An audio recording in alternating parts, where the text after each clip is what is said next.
Most of you probably felt the first taste of fall in the air today and starting to think about heating your home. Energy costs continue to be difficult for families out there, and at this time last year there was a big spike in costs. Dan Gross talked to a supply chain expert on why this may be happening again as more people start heating their homes. Dan?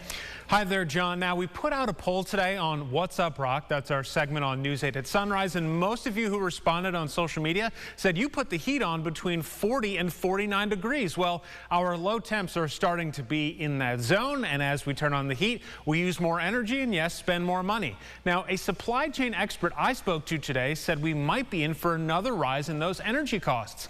Larish Guntuka is a professor at RIT. The reasons, unfortunately, are mostly what we've heard before: the war in Ukraine, the West's refusal to buy Russian natural gas, OPEC artificially decreasing their outbound supply to make up for lost profit, the U.S.'s lack of production or dipping into reserve, and developing countries buying more cheap oil, or coal rather, therefore cutting into the amount we can buy for that same cheap energy.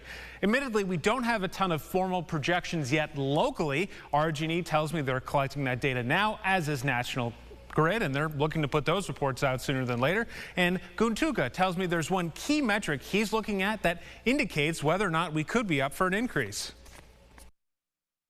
When you're looking at the service industry, so most of the service industry uses our energy. So it uses petrol, it uses electricity, labor, all this stuff. So by looking at just specific service industry, we are looking anywhere between 25 to 40% increase in the energy prices this quarter. Guntuka tells me that that percentage he referenced there is calculated by both the increase in price of those fuels we discussed, as well as the consumer price index, which he says has gone up 0.6% from this time last year. Those reports I mentioned from National Grid and RG&E, those should be out in the first couple weeks of October. Reporting in the studio, Dan Gross, News 8.